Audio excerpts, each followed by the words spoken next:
ये संकेत माता लक्ष्मी के आने के तो नहीं हो सकते प्रभु। तो फिर ये कौन आ रहा है प्रभु?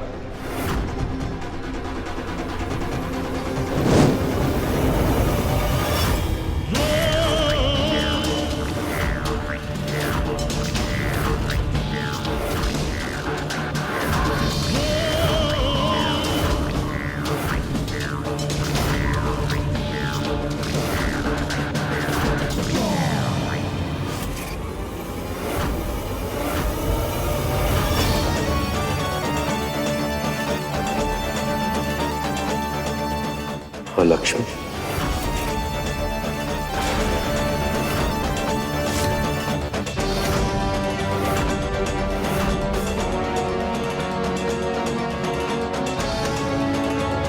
अलक्ष्मी? अलक्ष्मी माँ लक्ष्मी की बड़ी बहन है, किंतु गुण और स्वभाव से दोनों ही बिल्कुल विपरीत हैं। यदि माँ लक्ष्मी सुख और समृद्धि की जननी है, तो मां लक्ष्मी दुख और दरिद्रता का प्रतीक है।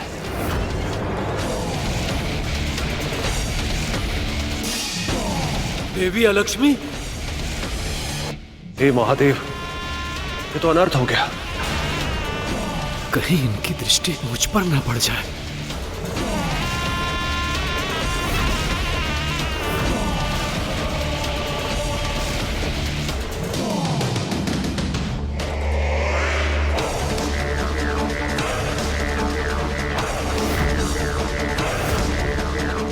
प्रभु, ये सभी अलक्ष्मी माँ से इतना भयभीत क्यों हो रहे हैं? क्योंकि इन्हें भय कि यदि इनके जीवन में देवी अलक्ष्मी की छाया भी पड़ गई तो इनके जीवन में दुख और दरिद्रता छा जाएगी।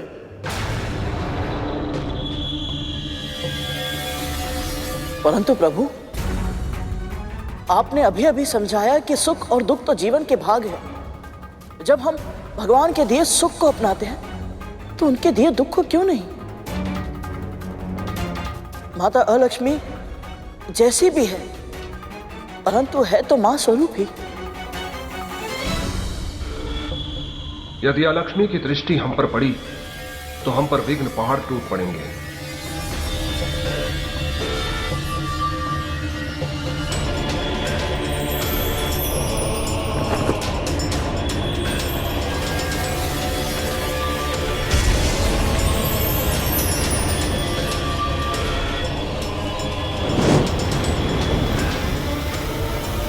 माता अलक्ष्मी,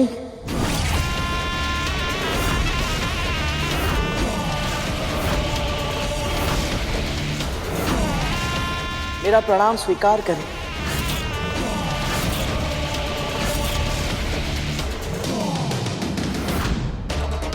क्या गरुड़ को इस बात का ज्ञान नहीं है कि वो क्या कर रहा है? सभी खुद को अलक्ष्मी के प्रकोप से बचा रहे हैं और ये खुद विपत्ताओं को आमंत्रित कर रहा है।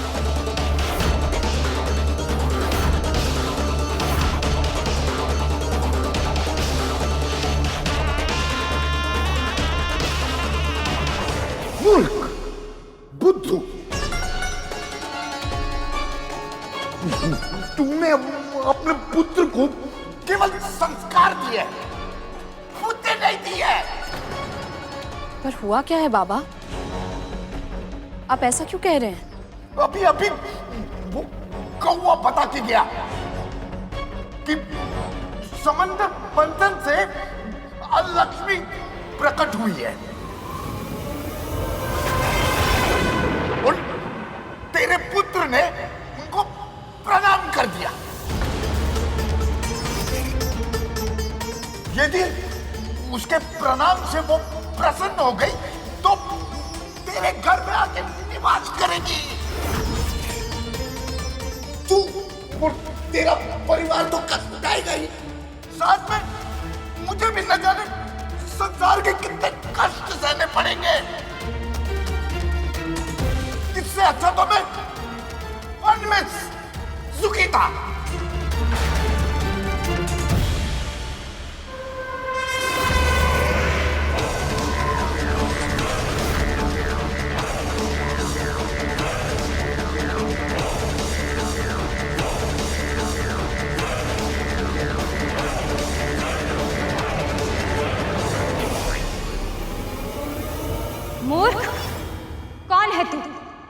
जो मुझे प्रणाम कर रहा है?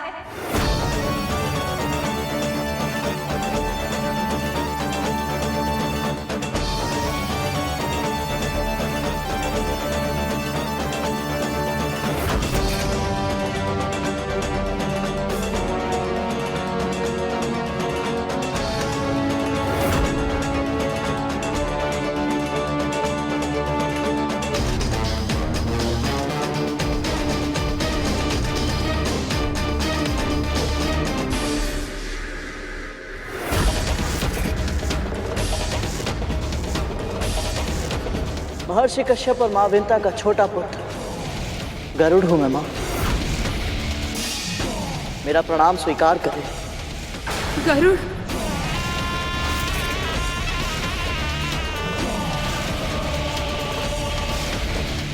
मूर्ख है ये गरुड़, तुझे ज्ञात ही नहीं अभी तूने किस आपदा को निमंत्रण दिया है। केवल ज्ञान होना पर्याप्त नहीं होता, विवेक भी होना चाहिए।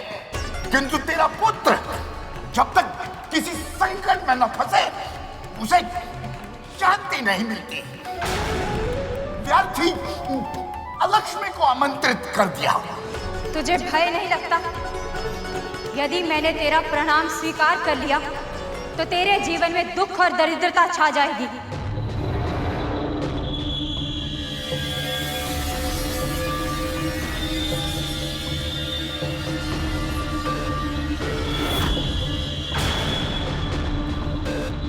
स्वयं को जीवन देने वाली मां को दासी बने देखने से बड़ा दुख और क्या हो सकता है।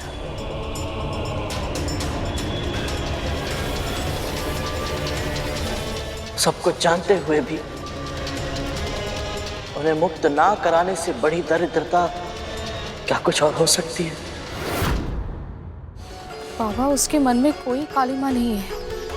अपने पराये का भेद तो उसने सीखा ही नहीं है, इसलिए तो वो माओ के बीच में अंतर नहीं कर पाता। लेकिन तुझे तो अंतर करना पड़ेगा ना। अब यदि उसके कारण आलक्ष्मी तेरे यहाँ निवास करने आ गई तो वो महल देख रही है ना। उस महल की दुर्दशा तेरी इस कुटिया से भी अधिक हो जाएगी। जितने दुख तू अभी भुगत रही है ना, उससे कहीं अधिक दुख तेरी बहन और उसके पुत्रों को भोगना पड़ेगा। और ये दुख वहीं नहीं रुकेगा, तेरा पता पूछते हुए यहाँ तक आ जाएगा। तुम सब तो कष्ट भोगोगे ही। तुम सबके साथ आज में गुण की तरफ मैं भी जाऊंगा।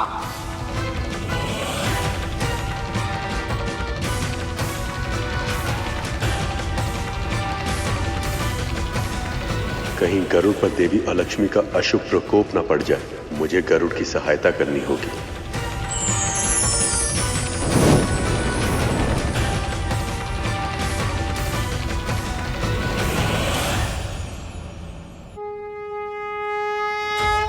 अलक्ष्मी का प्रणाम स्वीकार हो नारायण।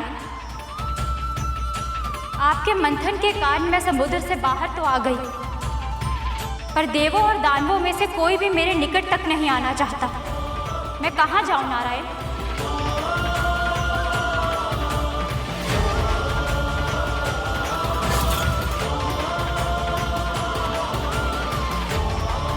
हे नारायण, ऐसा नहीं होने दे सकती मैं। बाबा, आप ही बताइए, देवी अलक्ष्मी को महल में प्रवेश करने से कैसे रोकूं मैं? असंभव नहीं है, किंतु बहुत कठिन है। बहुत कुछ करना पड़ेगा। कर पाएगी तू? बोल, कर पाएगी तू?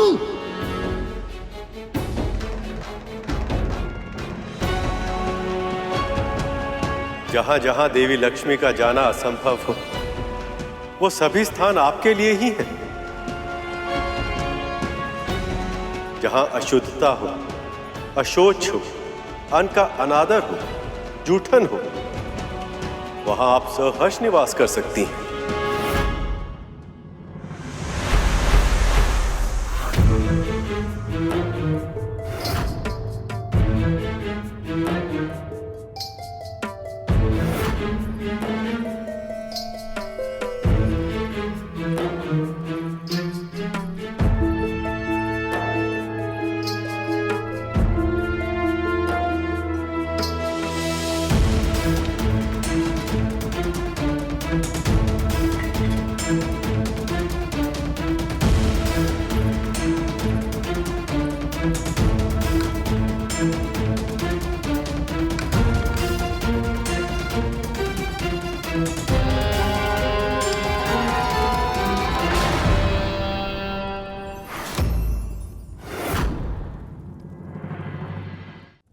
तूने मुझे रोका, इतना तो साहस। जहां सत्य और संस्कार का अनादर होता हो, छोटी छोटी बातों पर कलह और कलेश होता हो, वहां आप निवास कर सकती हैं देवी।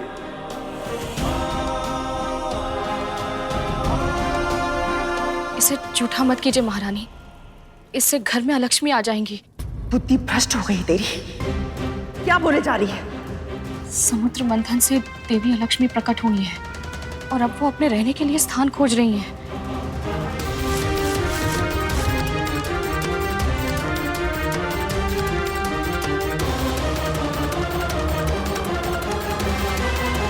तुझे किसने बताया ये? वो बाबा है ना, उन्हें कौवे ने बताया। क्या कह रही है तू? कौन सा कौवा और क्या बताया उसने? वो सब अभी समझाने का समय नहीं है महारानी। सबसे पहले हमें इस पूरे महल को ठीक से स्वच्छ करना होगा। कहीं भी कोई भी ऐसी वस्तु नहीं होनी चाहिए जो दरिद्रता को आकर्षित करे। कितनी अंधविश्वासी हो गई है तू। यदि मैंने थोड़ा सा भोजन चख लिया तो कोई पहाड़ टूट पड़ेगा या बिजली गिर जाएगी। भोजन झूठा हो जाएगा महारानी, और झूठे भोजन का भोग नहीं लग सकता। जहां अन्न का भोग ना लगता हो वहां देवी लक्ष्मी का वास कभी नहीं हो सकता, और जहां देवी लक्ष्मी का जाना असंभव हो वहां लक्ष्मी आ जाती हैं।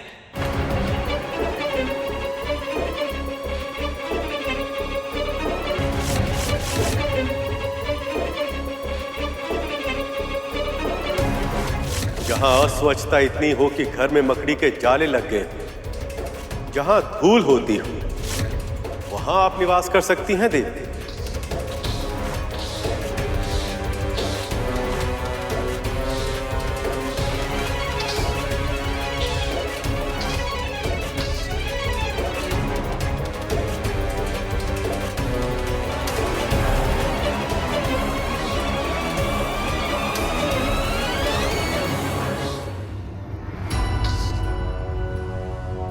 ये लीजिए दासी माँ।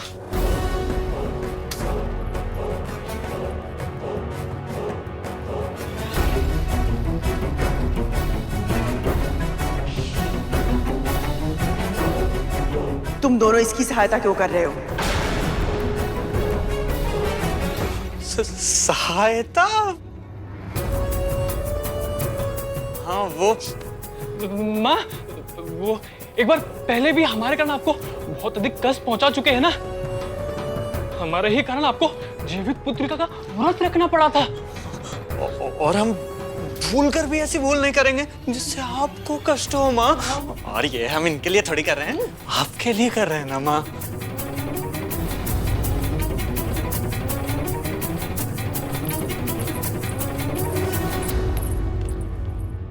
जहां के निवासी पांव धोए बिना आसन पर चढ़ जाते हैं और सदैव अपने पांव हिलाते रहते हैं, वहां भी दरिद्रता आती है।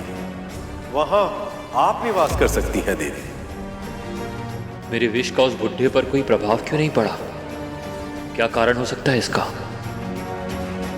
ऐसे पांव हिलाने से भी दरिद्रता आती है।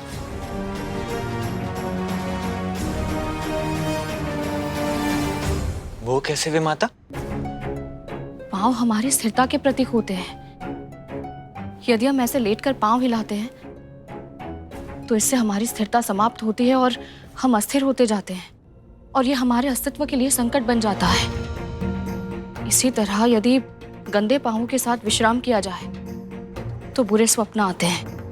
तब तो कालिया भैया को तो कल से बुरे स्वप्न आ रहे हैं। वो इस बात से चिंतित है कि कहीं उनके विष का प्रभाव समाप्त तो नहीं हो गया। तब तो फिर हमें शीघ्र ही उन्हें रोकना चाहिए। चलो, पर कैसे?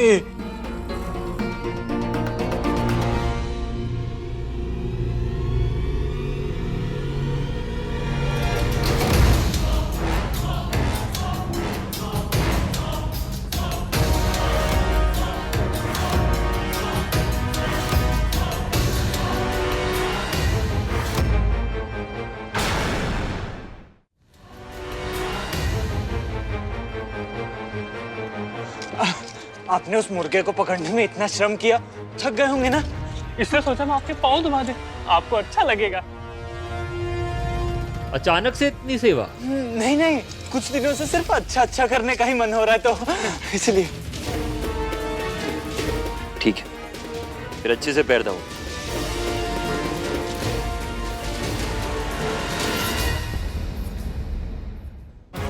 सभी अपने घर को तो स्वच्छ रखते हैं, पर अपनी गंदगी, अपने कूड़े को निकालकर बाहर रख देते हैं।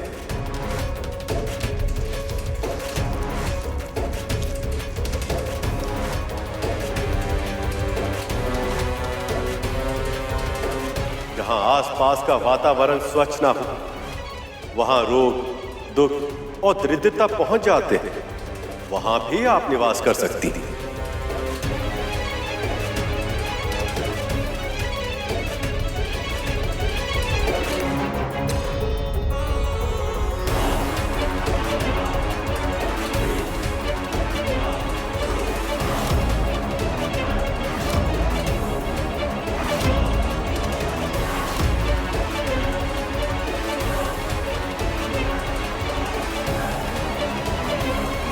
ये महल तो स्वच्छ है, यहाँ सुंदर रंगोली भी बन रही है,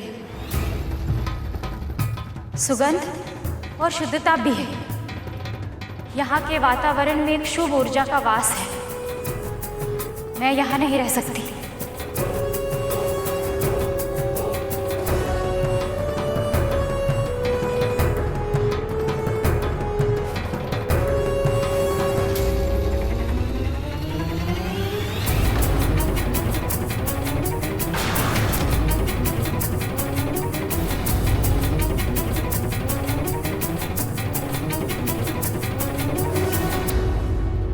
प्रभु, आपका कोटि कोटि धन्यवाद माता अलक्ष्मी की छाया इस घर पर ना पड़ने देने के लिए। पुत्री, आज तुमने देवी आलक्ष्मी के प्रकोप से अपने आप और अपने परिवार को बचा लिया।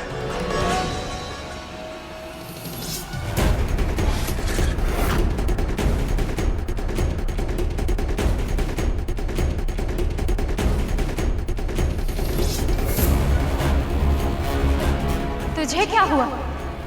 कुछ नहीं माँ, बस यही सोच रहा था कि आपको लेके सभी के मन में कितना भ्रम है। किसी ने आपको कभी समझने का प्रयास ही नहीं किया। आपका स्वभाव तनिक कठोर अवश्य है, परंतु आप हम सभी को प्रेम भी करती हैं। आप अपनी संतानों को और अधिक उत्तम बनने के लिए, अच्छा बनने के लिए प्रेरित करती हैं, और इस तरह आप उनके जीवन में सुख और प्रसन्नता भर देती है। बहुत प्रशंसा कर रहा है, परंतु मैं अच्छी तरह से जानती हूँ कि उनकी दृष्टि में मैं क्या हूँ। ये सब क्या सोचते हैं मेरे बारे में? ऐसा नहीं है माँ। अच्छा, तू समुद्र के भीतर आया था ना, लक्ष्मी से भी मिला था। अब तू ही बता, वो अधिक सुंदर है या मैं?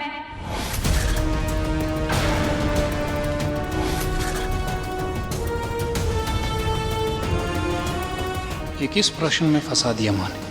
जब भी कोई स्त्री ऐसा प्रश्न पूछती है तो बड़े से बड़े ज्ञानी सही उत्तर नहीं दे पाते। यदि गरुड़ के उत्तर से माँ रुष्ट हो गई तो पता नहीं क्या होगा।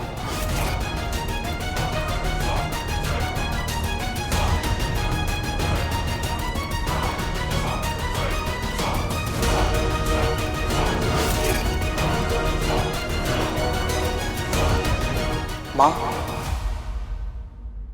माता लक्ष्मी आते हुए अच्छी लगती है और आप जाते हुए।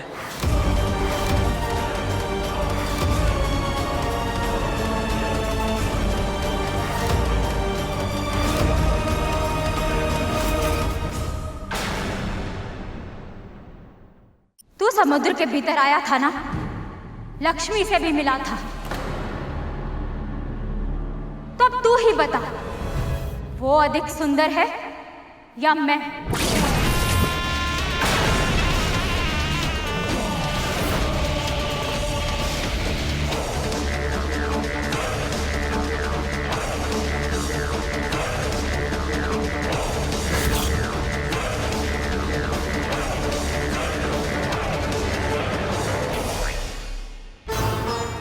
माँ, माता लक्ष्मी आते हुए अच्छी लगती है और आप जाते हुए।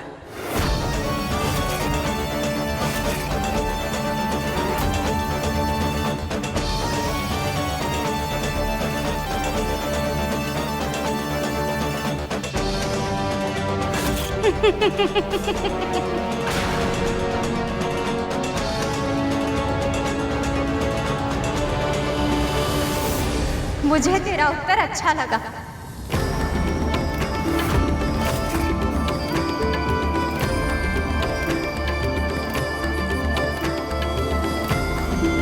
तेरा दुख और दरिद्रता शीघ्र ही दूर हो।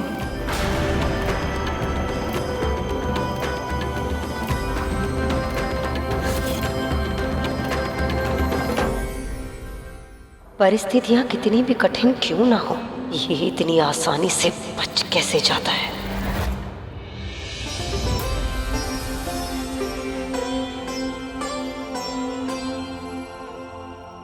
आपका बहुत बहुत धन्यवाद बाबा।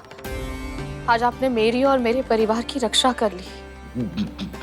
बड़ी विचित्र प्राणी है तुम। अब तुम लक्ष्मी चली गई, अब क्यों अश्रु बहा रही है? हाँ बाबा, पर ये सब आपके बिना संभव नहीं हो पाता। आप भले ही कितने ही कठोर बन जाएं, कितने ही कटु वचन कह लें, सत्य तो ये है आज आपने मुझे और मेरे परिवार को बचा लिया। मैं आपकी आभारी हूँ बाबा। तुम कहना क्या चाहती है? जानते हैं बाबा, पहले जब जब मेरा पुत्र मुझसे दूर जाता था, मुझे सदैव विचित्र सा भय लगा रहता था।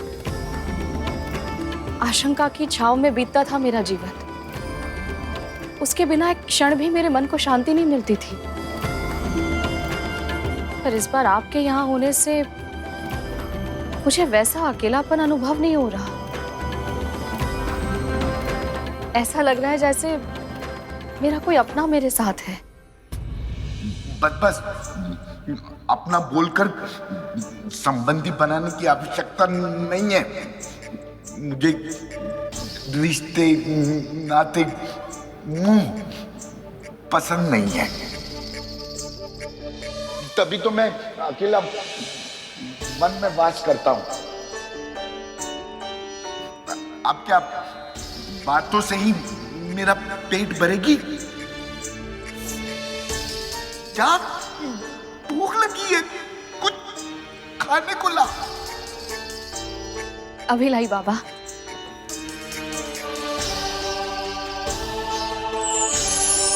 यदि तू इस परीक्षा को परिपूर्ण कर ली तो तुझे ऐसा आशीर्वाद दूंगा कि तेरे सारे कष्ट दूर हो जाएंगे।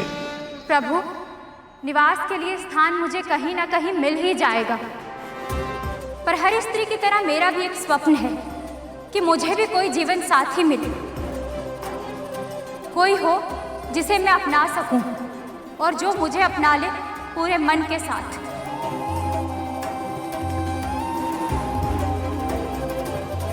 अवश्य देवी, सबकी तरह आपको भी अपना इच्छित वर पाने का अधिकार है।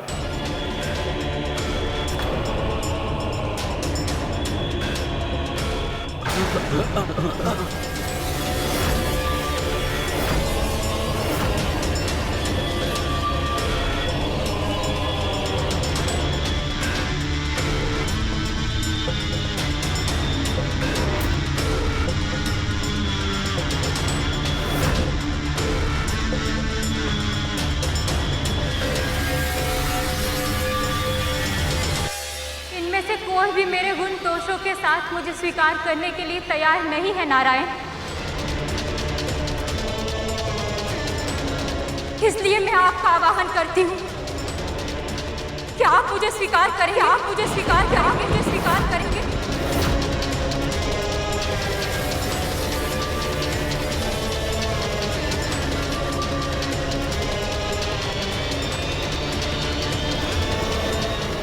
आप भी सबकी तरह मुझे। मेरे कथन को अन्यथा मत लीजिएगा देवी, पर विवाह तभी करना चाहिए जब वर और वधू तन, मन और आत्मा से एक हो।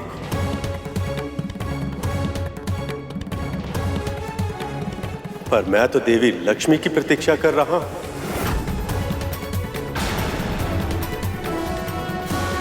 छोटी बहन का सौभाग्य बड़ी बहन का दुर्भाग्य नहीं बन सकता नारायण। मुझे भी ऐसा ही वर चाहिए जिसमें आपका अंश हो। मैं आपकी ये इच्छा पूर्ण करने में असमर्थ हूं देवी,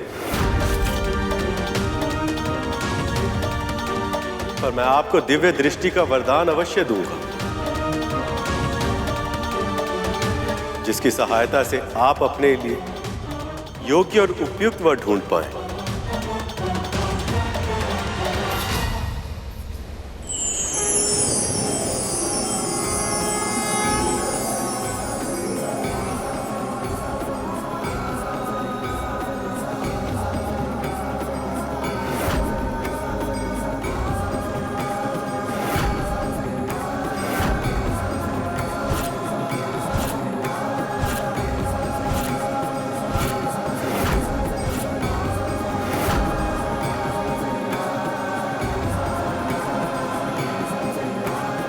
ये ऋषि उद्दालक है, मेरे परम भक्त। इनकी भक्ति इतनी अधिक हो गई कि भक्त और भगवान एक हो गए हैं।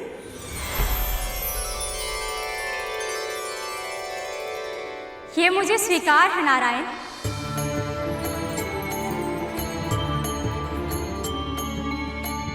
यदि ये चाहे तो मैं इनसे विवाह अवश्य करूंगी।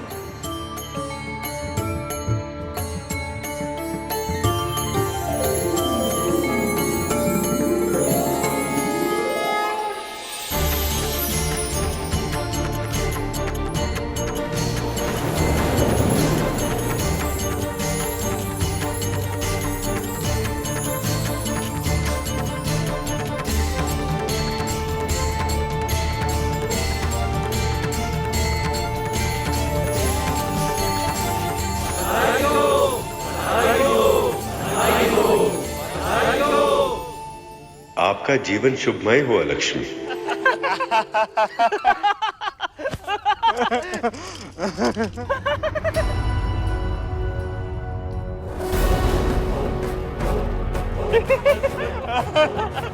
सर्पों के जन्म का एक ही उद्देश्य है, भय के रथ पर चढ़कर भय को अस्त्र बनाकर भय से सिंहासन जीतकर शासन करना। पर यहाँ तो उल्टी गंगा बह रही है। विष धारण करने वाले यदि कोमल स्वभाव अपना लेंगे, ऐसे हास परिहास में समय व्यर्थ करेंगे तो युद्ध कैसे कर पाएंगे? ये कैसे जीतेंगे अपने शत्रु से? कुछ अधिक ही बदलाव आ रहा है मेरे महल में। विंता मेरा हाथ रोकने का साहस जुटा रही है और मेरे पुत्र अपने विष की कड़वाहट खोकर खिलखिला रहे हैं। बहुत हो गया, अब इस बदलाव को बदलना होगा मुझे। फिर से मुझे मेरी व्यवस्था स्थापित करनी होगी।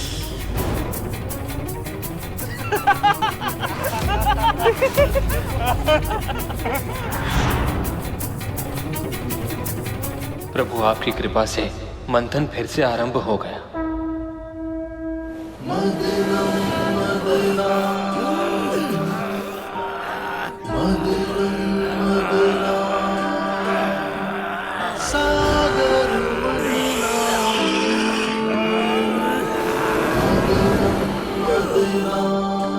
कितना श्रम करना पड़ रहा है मेरे पुत्र को। वासुकी का भयानक विष तक सहन करना पड़ रहा है। पर यदि इस मंथन से उन्हें कोई लाभ नहीं हुआ तो?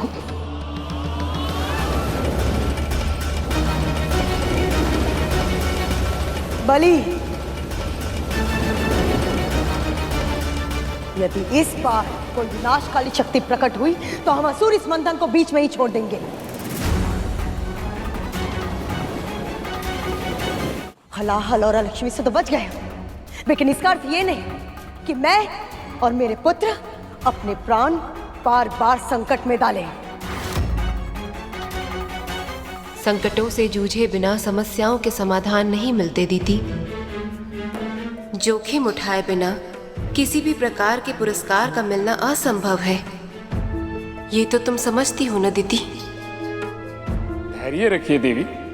संसार में दुखों का अंधेरा कितना भी गहरा क्यों ना हो, सुख का सवेरा अवश्य ही होता है। मेरा पूरा विश्वास है इस बार कुछ कल्याणकारी ही निकलेगा। नारायण नारायण।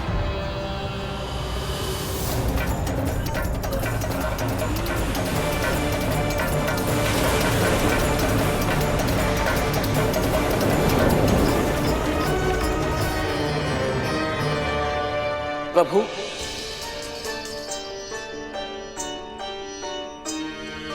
हो सकता है अब माता लक्ष्मी प्रकट हो। सही कह रहे हो गरुड़।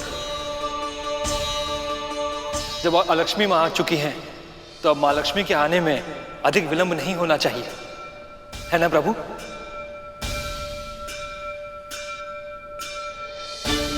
आपकी आंखें आपके मन का दर्पण है प्रभु। ये बता रही है कि अपनों के आने की प्रतीक्षा करना कितना कठिन होता है। मेरी माँ भी ऐसे ही मेरी प्रतीक्षा कर रही होंगी। एक बार माता लक्ष्मी आ जाए तो कुछ देर के लिए मैं अपनी माँ के दर्शन कराऊंगा। मेरे बिना वो न जाने कैसी होंगी। बस बड़ी माँ और उनके नाग पुत्र माँ को अधिक सता ना रहे हो। जब विंता का महाबलशाली पुत्र उसके साथ था तब भी उसने कभी इस तरह मेरा अनादर करने का, मेरी आज्ञा की अवहेलना करने का साहस नहीं किया, बल्कि अपने पुत्र को सदैव की शिक्षा दी, मेरे हर अच्छे बुरे हर आदेश का सम्मान करने की शिक्षा। तो फिर अब अचानक ऐसा क्या बदल गया कि वो मेरे सामने दृष्टि उठाकर बात करने लगी? आप बिल्कुल सही सोच रही हैं माँ। कुछ तो निश्चित रूप से बदला है। तुम्हें मेरे मन की बात कैसे पता चली? माँ, यदि माँ अपने पुत्रों के मन की बात पढ़ सकती है तो पुत्र भी तो अपनी माँ का मन पढ़ सकते हैं। आप तो बस ये सोचिए कि हमारे आसपास का वातावरण कब से बदलने लगा। हाँ माँ, यदि ये पता चल जाए तो हो सकता है कि आपको ये स्वयं पता चल जाए कि हमारे इस महल में जो भी कुछ घट रहा है उसका सही कारण क्या है। सही कह रहे हो तुम दोनों। आपको जो दंड देना है मुझे दे दीजिए, पर उन बाबा को जाने के लिए नहीं कह सकती मैं। अब बताएगी भी? बात क्या है?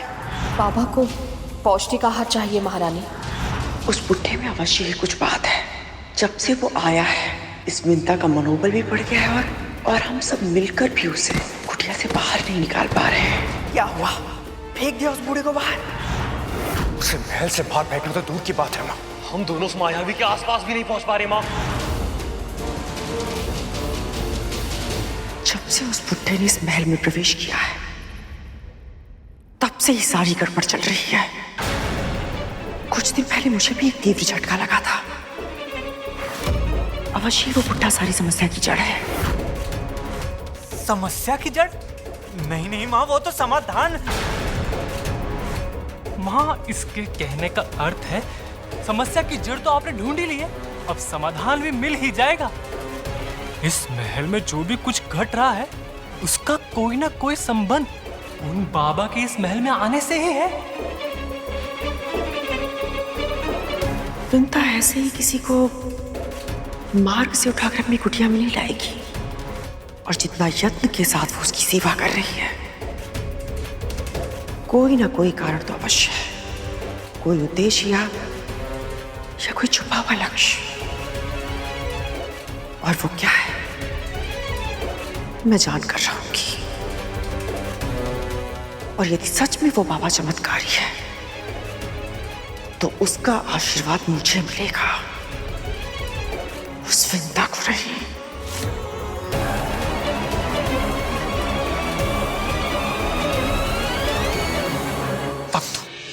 माँ कब बदलेंगी? अरे धूमल, ये बोल माँ कब सुधरेंगी?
प्रणाम स्वीकार करें माँ। प्रभु, ये गौ माता कौन है और इनमें इतना विशेष क्या है कि इनके प्रकट होते ही वातावरण में अभूतपूर्व शुद्धता और शांति व्याप्त हो गई। ये कामधेनु है, गायों में सर्वश्रेष्ठ, पराशक्ति, आदि शक्ति, परम चेतना। ये चिरायु है और जन्मी और सबसे महान है। उन मां ललिता ने संसार के कल्याण के लिए इस दिव्य कामधेनु गाय के रूप में अपना सर्वसुलभ चैतन्य रूप प्रकट किया है।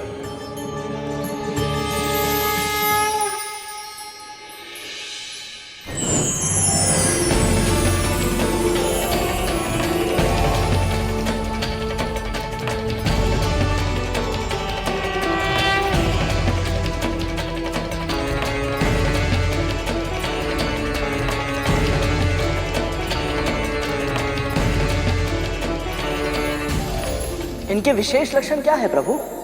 कामधेनु की रीढ़ की हड्डी पर सूर्य केतु नाड़ी होती, जो हानिकारक विकिरण को समाप्त कर वातावरण को स्वच्छ करती। इसके साथ साथ ये नाड़ी गाय के तन में स्वर्ण का निर्माण भी करती, जो उनके दूध, मूत्र और गोबर से सहज ही प्राप्त किया जा सकता। हम दूध और मूत्र का उपयोग करते हैं और गोबर खाद के रूप में खेतों में उगने वाले अनाज के माध्यम से हमारे तन में प्रवेश करता है। इनकी पूंछ भूमि को छूती है और स्त्रियों की चोटियों के समान सदैव गुथी ही होती हैं। हिंसा का संदेश देने वाले इनके ये सींग सदैव उल्टे ही होते हैं और इनकी आंखों से प्रतिपल प्रतिक्षण आंसू बहते ही रहते हैं, जो करुणा का प्रतीक होते हैं। कामधेनु की अस्थियों में पर्वत और मज्जा में यज्ञ स्थित होते हैं और इनके चारों थनों में 4 महासमुद्र होते हैं।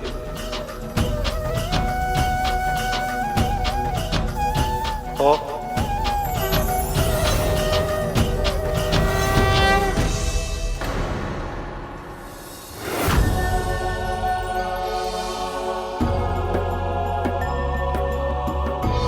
प्रभु,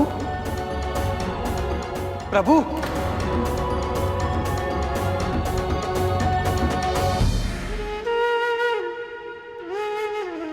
क्या हुआ प्रभु? आप अचानक कितने भावुक क्यों हो गए? नारायण भावुक इसीलिए हो गए क्योंकि कामधेनु के पिछले भाग में देवी लक्ष्मी का वास होता है।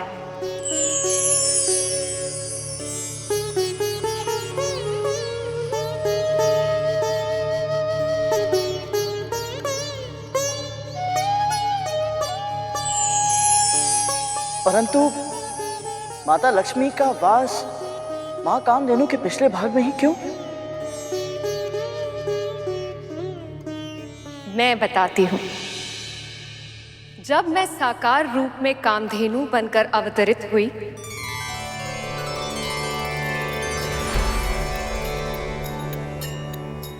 तब सभी देवी देवता मुझ में स्थान ग्रहण करने आए।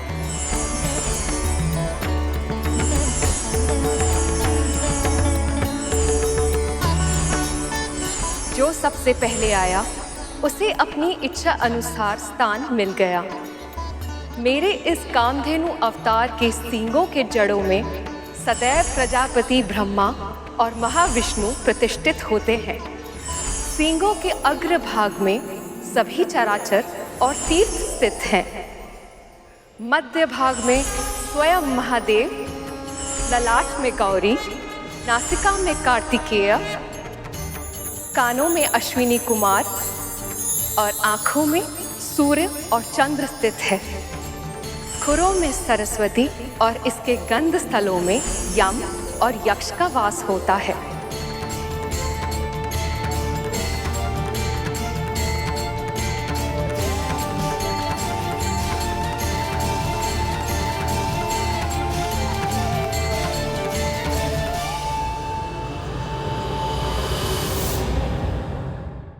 पक्षीराज गरुड़ के साहस भरे कारनामे देखने के लिए चैनल को सब्सक्राइब करें और साथ ही बेल आइकॉन दबाना न भूलें।